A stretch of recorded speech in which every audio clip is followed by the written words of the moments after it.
না কি করব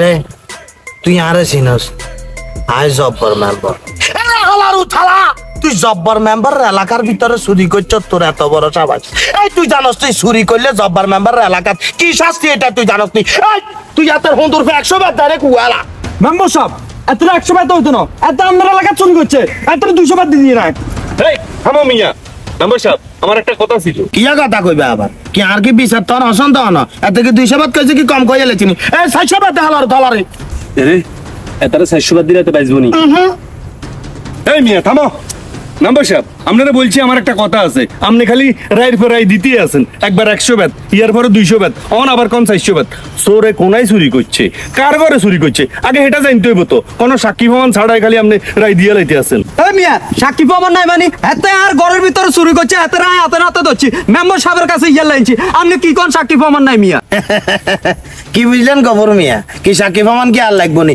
এটা তুন বড় সাক্ষী আর কিছু আছে হাতে ডাইরেক্ট শরীরে ডাইরেক্ট হাতে নাতে ধরি আর কাছে আনি ধরাই দিছে আই হাতে ডাইরেক্ট খোলাই দি বান্ধা দিছে গাছের লগে এটা তুমি কি আর বড় সাক্ষী লাগে এই হাতে আরো 600 বাদ দে এই মেম্বার সাহেব আপনি দেখি খালি গৃহস্থির কথা উনি একতরফা বিচারে করতে আছেন চোরের মুখ তো দুই চারের কথা হুন্ডার দরকার আছে এই কি কোন আপনারা ঠিক আছে কিন্তু চোরের মুখ তো দুই চারের কথা শুনতে মেম্বার সাহেব আমরা এই মেম্বার কি আপনারা নাকি মেম্বার আই জব্বর মেম্বার আবার সর মতন কি এর কথা শুনুম আর ফেদি কথা কন মিয়া সর মতন কথা শুনবে টাইম আছে নি এই কি হালার চলার মার আরে তুই ভাই মার এই ধর দেব তো এই মিয়া এই আমেন এই আমেন এই ওরা মেম্বার সাহেব তো হয়ে গেছে হালার চালার কারণে হালার চালা চুরি করে তারপর মেম্বার এলাকা এই মিয়া আপনি মগের মূল্য খাইছেন নাকি কি মগের মূল্য খাইতো হ্যাঁ আরে মগের মূল্য না কি হ্যাঁ দেশটারে তো আপনারা উড়া মগের মূল্য বানা লাইছেন আরে বই কথা কোন দেশের মগের মূল্য কিয়া বানাইছি আপনার কি বিবেক বুদ্ধি নাই নাকি হ্যাঁ আপনারা বারবার কইতে আছি সরের মতন দুই চারের কথা হইন লাই আপনি হেটা নহনি খালি দুমাই হমাই সমানে ব্যাগে মিলি হিটতে আছেন এই যে আমনেকে মতো অশিক্ষিত মূর্খ লোকদেরকে আমরা ক্ষমতাত বইয়াই দেশের এই অবস্থা সমাজের এই অবস্থা মিয়া তা আমরা তো শিক্ষিত আরে কীর্তন বলাইছেন ইয়া না আদালতে সালি সামনে করেন আপনি শিক্ষিত পরিবারের শিক্ষিত সন্তান আপনি করেন বিচার মেম্বার সাহেব আপনি গরম হইেন না আয় যতটুকু জানি এত চুরি করে না কোন পরিস্থিতিতে কি কারণে এত চুরি করছে হাতের মতন আপনি দুই চারের কথা শুনেন না না আমি অশিক্ষিত মূর্খ আরে মেম্বার বানাই এলাকার ক্ষতি হইচার দেশের ক্ষতি হইচার আমনে বাপরে আমনে মেম্বার আমনে হাতারে দুই চারের কথা জিজ্ঞাসা করেন আমি হাইতাম নয় এবারে এটা কোনো কথা হয়েছে নাকি আপনারা যদি এভাবে করেন তাহলে সমাজ কিভাবে চলবো দেশ কিভাবে চলবো ও বাবুরে আর শুনেন গরম হইন না জিজ্ঞান দুই চারার কথা জিজ্ঞান সবাই যেহেতু আছে দুই চারার কথা জিজ্ঞান তাহলে আপনি তো আরে অশিক্ষিত মূর্খ করে আরে দিলেন না জিজ্ঞান আপনি যেহেতু একজন জনপ্রতিনিধি জিজ্ঞান আপনার অধিকার আছে জিজ্ঞান রে সেলিমে সেলিম সোরে হাতরে এতক্ষণ বড়ি মারছে না অনেক রাগ করছে আমনে বললাম আরে না এতে মনে ব্যথা পাইছে এই সেলিম জিজ্ঞান আপনি এ মইরান করি চাড়া চুরি করবার সময় তো আড়া গালে দি বাড়া না তা ভাই মনে কয় তুই চুরি করছ বালা কথা এতের ঘরে চুরি করছ এত তোরে নিজ হাতে ধরছে এটা সাক্ষী প্রমাণ অলরেডি প্রমাণ হয়ে গেছে এত দৌড়ি আনি আই মেম্বার ক্লাবের মেম্বারের কাছে দিছে পোলাইনে রাতে তোরে গাছের লগে বান্ধাইছিস আচ্ছা আর যতটুক ধারণা এ মিয়াও কইছে তুই আগে চুরি তারি করতি না তাইলে হঠাৎ করি এত তোর দৈল্য তুই কি কারণে চুরি করছ এটা বিস্তারিত এই ময়দানে তুই বলি ফেল তুমি তোমার মুখ দিয়ে বলো মেম্বার সাহেব আই চুরি করছি তো মেম্বার সাহেব চুরি করছি আই দেখছেন আজেন কইছে এত চুরি করছে ইয়ারা আবার আপনি সাক্ষী প্রমাণ পারেন অন হাতের মুহে তো উনছেন এত চুরি করছে মনে কর আর দুগা দিতে মালাল থালারে বাকি কথা ক বাকি কথা ক দেখেন মেম্বার সাহেব মার পেটে তুমি কে সরো জন্ম না বুঝছেন না এতে কি কারণে চুরি করছে কি লাই চুরি করছে ইয়ান জিজ্ঞান এই সেলিম কি লাই চুরি করছো তুই ক মেম্বার সাহেব আপনি তো জানেন আর কেউ নেই আর খালি তিনগা মাইয়া ইগা মাইয়া এখনো পর্যন্ত বিয়ে দিতে পারি না টিয়া পয়সার অভাবে আর ব্যাংকের কাছে জনে ব্যাংকের কাছে গেছি কেউ একটা টাকা আর হেল্প করে না এমনকি আমার ঘরের ভিতরে যে 5টা দিন রান্না করার মতন চাউল ছিল না ঘরের ভিতরে আমি বাধ্য হয়েছে চুরি করছি। কেউ কাজ ওনে না, কই তোর বয়স হয়ে গেছে তুই কাজ করতে পারতি না। আর পেটের তাই এখন কি করম, কুদার জ্বালাই আমি আর টিকতে পারি না মেম্বার সাহেব।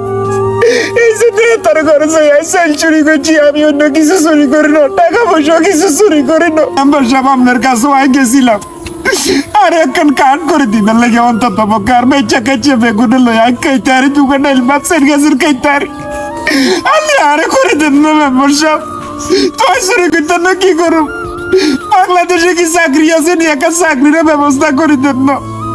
তুই কি করতাম, চুরি করতাম না কি করতাম আপনারা আমার কম? এই দেশে গরিব হয়ে জন্মগ্রহণ করছি, টাকাও নাই পয়সাও নাই কিচ্ছু নাই। এখন আপনারা আরো যে শাস্তি দেন এই শাস্তি মানি নেবো, আর করার কিচ্ছু নেই। এই সমাজের মানুষ গরিব দুঃখীর খবর না, কিন্তু যখন চুরি ধরা খায় সবাই কিন্তু বিচার করতে পারে। এর আগে এই চোরটা কি জন্য চুরি করে এই জিনিসটা কেউ যাচাই বাছাই করে না, কেউ যাচাই বাছাই করে না, কেউ যাচাই বাছাই করে না। আহা মেম্বার সাহেব, বিচার তো করছেন, রায়ও দিচ্ছেন, 100 ব্যাত, 500 ব্যাত, তারপর 1000 ব্যাত মারি এলান কি বউ? হ্যাঁ, এতে তো একজন আপনার ওয়ার্ডের ব্যক্তি, আপনি কোনোদিন খোঁজ খবর লইছেন? আপনারা তো এতে বোর্ডি মেম্বার বানাইছে, কি খাইতেছে, কিভাবে এতে জীবন যাপন করতেছে, কোনোদিন খোঁজ খবর নিছেন? আপনারা তো এই যে কার্ড আসুক, সরকারি ভাবে যেটাই আসুক, আপনারা নিজেই খেয়ে ফেলতেছেন। শুনেন মেম্বার সাহেব, এদেশে ওই যে ধনী ধনী হইব, গরিব মরি ছাই হইলেও কেউ খোঁজ খবর লইতো নয়। চুরি ব্যাকে করে, কেউ উপরেদি করে, কেউ নিচেদি করে, কেউ কাগজে করে, কেউ কলমে করে। কিন্তু এই যে এদের মতো সেলিমের মতো ছোটরাই আপনারা বিচার করতে পারবেন, বড় লোকদের কোনোদিনও বিচার করতে নাইতেন না। আসলে গফুর মিয়া, আপনি যা কথা কইছেন সবই বাস্তব কথা কইছেন। ওই যে একটা কথা বলছেন, এদেশে অনেক মানুষে কিন্তু চোর, কোনো না কোনো ভাবে হাতে চোর, চাইছে শিক্ষিত চোর, চাইছে অশিক্ষিত চোর, কোনো না কোনো ভাবে সে কিন্তু চোর। ক্ষমতার বলে ক্ষমতা কদ্দুর হাইছি, মেম্বারের পদ কদ্দুরা জব্বার মেম্বার নামে এলাকার মানুষ এসি। এই ক্ষমতার আই টিয়া পয়সা দেই, অট্টালিকা দেই, আই আর নিজে সুখে এত টিয়া দেই, ক্ষমতার অপব্যবহার করছি।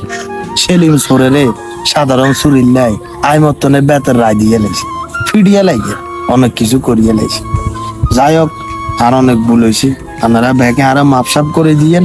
আর গফুর মিয়া বেশি কথা বাই লাভ নাই, সময় অনেক লম্বা হয়ে গেছে। তো ওই হাতের বাঙ্গা খুলি দেন, হাতের উড়াইলন। আর এই থেকে সেলিমের ফ্যামিলির দায়িত্ব আয় মেম্বার, আয় জব্বর মেম্বার যতদিন জীবিত আছি, সেলিমের পরিবারের দায়িত্ব আয় লইলাম। আর হাতেরও কি করণ লাগে এটা আয় একটা না একটা ব্যবস্থা করে দিন। বাইরে আর মনে কষ্ট রাখেন মেম্বার, ওই ক্ষমতার অপব্যবহার করি অনেক কিছু করিয়ে লাইছি। এই সেলিমে মুআ হাতেরে বলাইলন, অপরাধ করছে হাতেরে বলাইলন।